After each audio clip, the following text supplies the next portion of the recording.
Praise the lord. దేవుని ఘనమైన నామమునకు స్తుతి కలుగునుగాక.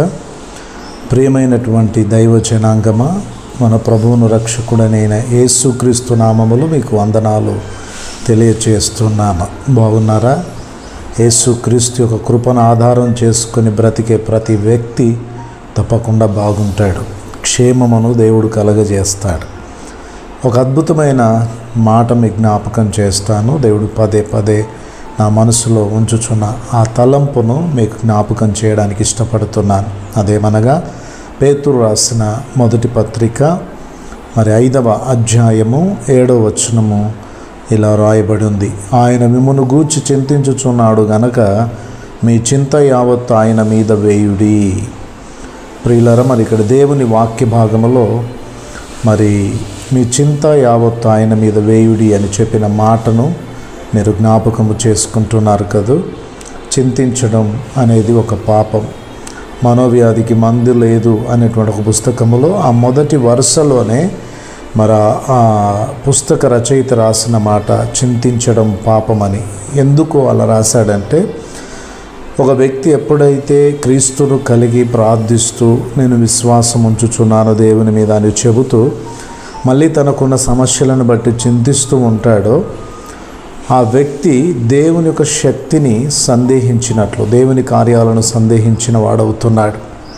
కనుక మనము బైబిల్ సెలవిచ్చిన మాటను కూడా జ్ఞాపకం చేసుకుంటే, మీరు అడిగినవన్నీ పొంది ఉన్నారని నమ్ముడి అంటున్నాం. రెండవది, మనం ప్రార్థన చేసేదే దేవుడు మన ప్రార్థన ఆలకించి గొప్ప జవాబు దయచేస్తాడని మనం ప్రార్థిస్తున్నాం. ప్రార్థించి మళ్ళీ ఆ దేవుడు ఏం చేస్తాడో, ఆ దేవుని చిత్తం, ఆ తండ్రి చిత్తం, బ్రతికించినా చంపినా ఏది చేసినా ఆయనే ఇక అని మళ్ళీ బలహీనమైన మాటలు మాట్లాడుతూ ఉంటాం. ఏది జరగాలని నువ్వు వెళ్ళి ప్రార్థించావో ఆ కార్యాన్ని జరిగించుటకు ఆయన శక్తిమంతుడని నమ్మే కదా వెళ్ళింది.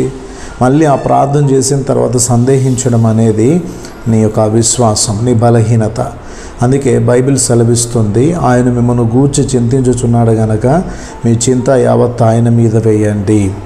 ఆయన మిమ్మును గూర్చి చింతించుచున్నాడనే మాటకు సరైన అర్థం, ఆయన మీ విషయంలో ఆయన లక్ష్యం ఉంచి ఉన్నాడు, మీ మీద దృష్టి ఉంచి ఉన్నాడు. ఆయన మిమ్మల్ని మరిచిపోలేదు. ఆయన ఎన్నడూ కూడా మిమ్మల్ని మరవక ఆయన తప్పకుండా ఆశీర్వదించే దేవుడని, మీకున్న పరిస్థితుల నుంచి విడిపించగలవాడని, ఆయన నమ్మదగిన వాడని ఆ వాక్యము ఖచ్చితముగా స్థిరమైనటువంటి ఆ విషయాన్ని మనకు తెలియపరుస్తున్న మాటగా కనబడుతుంది. కనుక ఎన్ని సమస్యలు, ఎన్ని బాధలు, ఎన్ని ఇరుకులు, ఎన్ని ఇబ్బందులు, ఎన్ని పరిస్థితులు మీ జీవితాలు మీరు కలుగున్నప్పటికీ మన ప్రభు అయిన యేసు నామమందలి విశ్వాసము ద్వారా మనకు దేవుని కార్యములు మనం పొందడానికి దేవుడు కృప చూపుతాడు. మన ప్రార్థన వ్యర్థం కాదు, దేవుడు గొప్ప కార్యాలు చేస్తాడు. మనం ప్రార్థన చేసి కొన్నిసార్లు మనం మర్చిపోతూ ఉంటాం, కానీ మన ప్రార్థన విన్న దేవుడు మన ప్రార్థన ఎన్నడూ మర్చిపోడు. కొన్నిసార్లు దేవుడు విడిచిపెట్టాడా, దేవుడు మరిచిపోయాడా, దేవుడు నా పైన లక్ష్యం ఉంచట్లేదా, ఆయన కృప చూపటం మానుకున్నాడా, ఇక ఆయన ఎన్నడూ నాకు వాత్సల్యత చూపడా అన్నట్టుగా ఉంటుంది. ఎందుకు? సమస్యలు, శ్రమలు దేవునికి విరోధముగా మనల్ని మాట్లాడేలా చేస్తూ ఉంటాయి. కానీ ఇంతకుముందు దేవుడు నీ జీవితంలో ఎన్నో కార్యాలు చేసి ఉంటాడు. వాటిని కనుక నువ్వు జ్ఞాపకము చేసుకొని ధైర్యము తెచ్చుకొని, ఇంతకుముందు నాకున్న సమస్యలలో, నాకున్న పరిస్థితులలో నాకు తోడుగా ఉండి నన్ను బలపరిచిన నా దేవుడు ఇప్పుడు నేను ఎదుర్కొంటున్న సమస్యలు కూడా తోడుండి నాకు జయమిస్తాడు. అప్పుడు నన్ను రక్షించాడు, ఇప్పుడు రక్షిస్తాడు. ఇంతకుముందు రక్షించాడు, ఇక ముందును నన్ను రక్షించుకుంటాడనే విశ్వాసంతో గనక నువ్వు దేవుని మీద ఆధారపడి నీ సమస్యలన్నిటిని ఆయనకు అప్పగించి నీ భారము దేవుని మీద మోపి విశ్వాసముతో నువ్వు దేవుని దగ్గరికి వచ్చి మొరపెట్టినప్పుడు తప్పకుండా కార్యం చేస్తాడు. ధైర్యంగా ఉండండి. మొదటి పేతురు 5వ అధ్యాయం 7వ వచనం ప్రకారం ఆయన మీ మీద దృష్టి నిలిపి మీ సమస్యలన్నిటి నుండి విడిపించి మీకు గొప్ప నెమ్మది, సమాధానము కలగచేయునుగాక. ఆమేన్. ప్రభు ఎవరైతే సమస్యల్లో, ఇరుకుల్లో, ఇబ్బందుల్లో, కఠిన పరిస్థితులు ఉన్నారో వారందరినీ విడిపించాలి.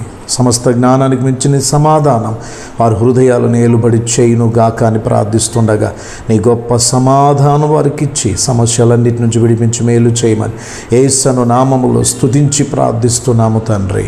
ఆమేన్. Praise the Lord. దేవుడు మిమ్మల్ని దీవించును.